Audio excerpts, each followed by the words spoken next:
Nous sommes en compagnie de Pierre-Hippolyte Pénéau, conservateur au musée Lorrain et commissaire d'une exposition. Alors je vais vous laisser nous dire de quoi il s'agit, parce que c'est important pour la ville de Nancy, hein, j'imagine. Alors l'Opéra de Nancy fête cette année, en 2019, ses 100 ans.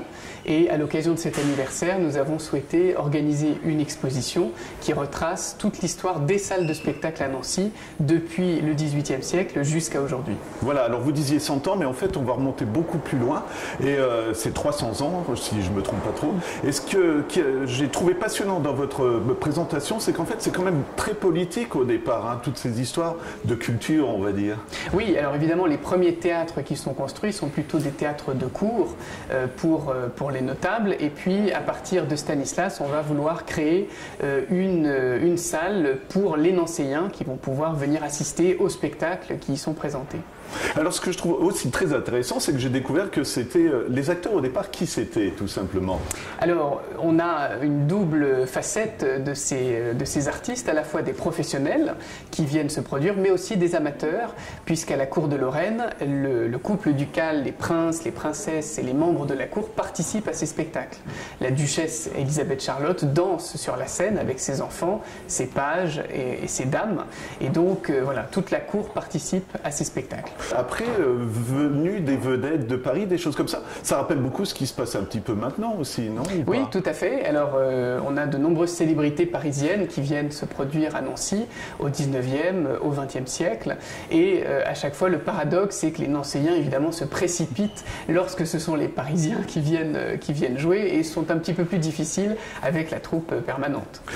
Aussi, évolution du théâtre. Si vous voulez bien nous parler des vedettes, alors c'est Talma, si je ne me trompe pas. Ce que je trouve passionnant, eh ben, c'est aussi une histoire du théâtre. Donc même pour les plus jeunes, quand on étudie les tragédies grecques, les choses comme ça, évolution dans la façon de jouer et dans l'élocution aussi, hein, tout simplement. Oui, alors au 18e et au début du 19e siècle, certains comédiens vont souhaiter introduire un plus grand réalisme sur scène dans les costumes, en introduisant ce qu'on peut appeler les costumes d'époque, donc jouer les rôles de l'Antiquité en toge, et puis jouer avec une élocution plus naturelle, moins déclamatoire que ce qui était effectué auparavant.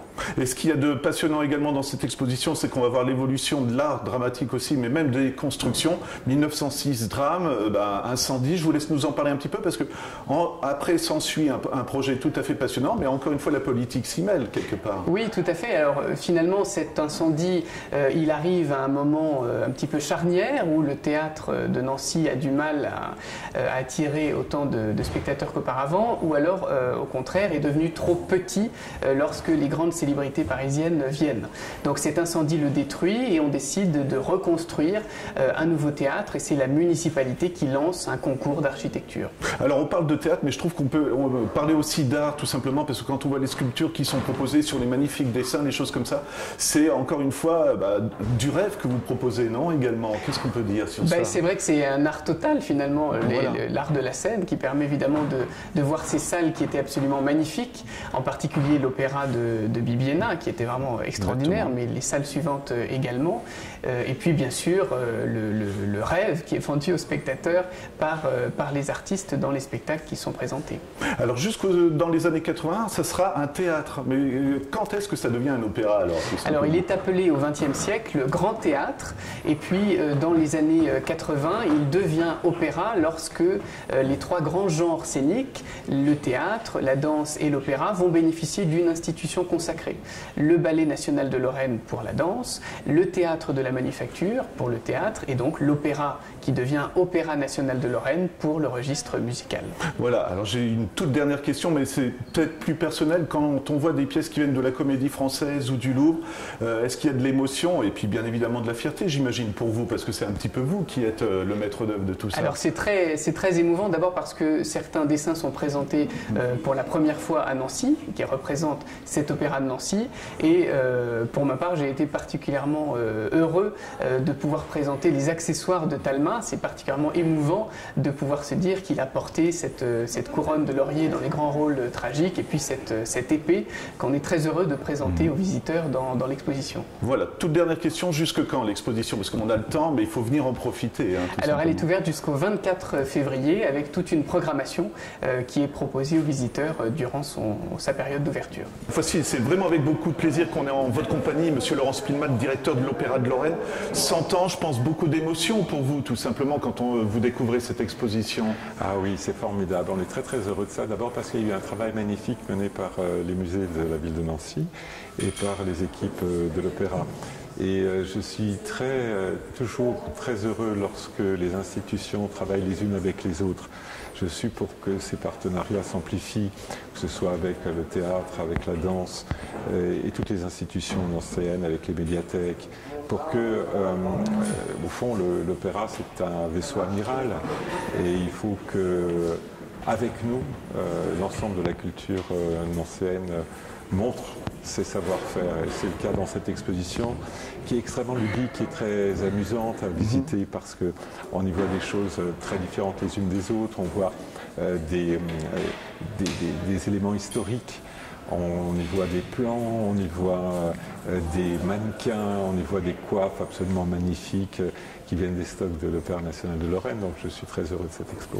Et je me disais, bien évidemment, ça s'adresse au départ à des connaisseurs, j'imagine, cette exposition, mais c'est aussi pour les gens qui veulent découvrir un peu l'univers artistique en général, parce qu'on parle bien sûr d'opéra, de théâtre, mais je le disais avec l'interlocuteur précédent, c'est aussi les décorations de l'opéra, des choses comme ça. C'est vraiment une belle façon de découvrir tous les talents, finalement, non? Oui, il y a beaucoup de talents réunis dans une maison d'opéra. Évidemment, il y a les chanteurs, les solistes, vous savez, c'est des artistes de très haut niveau, c'est surtout des athlètes extraordinaires, puisqu'ils ont une voix comme nous tous, mais cette voix est travaillée. Et aujourd'hui, où le micro remplace largement la voix humaine, ou en tout cas permet à la voix humaine de se déployer encore plus, le fait de chanter sans micro est toujours quelque chose ou qui apparaît aujourd'hui comme exceptionnel, puisque les projets, les aventures technologiques ont fait qu'aujourd'hui, les microphones ont souvent remplacé la voix humaine en tant que telle. Donc il y a ça, mais il y a aussi tous les artisans, tous ceux qui fabriquent des costumes, tous ceux qui fabriquent des décors. Et ça, c'est quelque chose de tout à fait magique, merveilleux pour nous au quotidien, mais aussi pour le public qui les découvre, parce que c'est la façade arrière, c'est les coulisses de l'opéra. Et ça, je crois que c'est très intéressant pour le public de tout âge de découvrir tout cela. Et puis, il faut dire, et je crois que c'est l'essentiel, c'est que le public vient à l'opéra parce que c'est facteur d'émotion tout simplement. Exactement. Et parce qu'on rencontre des voisins, des amis, on vit en famille et c'est un moment délicieux qu'on passe ensemble dans un lieu qui est magique. Donc c'est tout ça réuni qui fait que l'opéra est quelque chose qui peut parfois faire un peu peur, mais il faut passer la porte, tout simplement. Alors, on commence par cette exposition, et puis on espère qu'après avoir vu cette exposition, après avoir lu le livre qui est consacré, on a envie de venir à l'opéra. Ben voilà, vous avez précédé exactement la question que je voulais vous poser, c'était une question sur l'émotion, donc merci beaucoup déjà de votre réponse. Simplement, très bel écran aussi, quand on y va dans l'opéra, même s'il n'y a pas de spectacle, j'ai eu la chance d'y aller une ou deux fois, mais c'est impressionnant, quoi. Je pense que ça réveille un peu la nature, encore une fois, artistique, et puis ça donne envie de découvrir des choses, un écrin comme celui-ci. D'abord, c'est un écrin qui est assez formidable, d'abord parce que l'acoustique est assez exceptionnelle. Tous les théâtres en France n'ont pas cette qualité acoustique. Ensuite, c'est un théâtre très moderne. Il a été construit en 1919, donc c'est pas il y a si longtemps que ça, il y a 100 ans, mais il a été construit avec des nouvelles techniques, ou des techniques en tout cas qu'on n'utilisait que très peu à l'époque, qui sont les techniques du béton. Et on a même fait venir une grue à l'époque qui venait des États-Unis. Un brevet avait été acheté par une entreprise française locale, Lanor et Bichaton.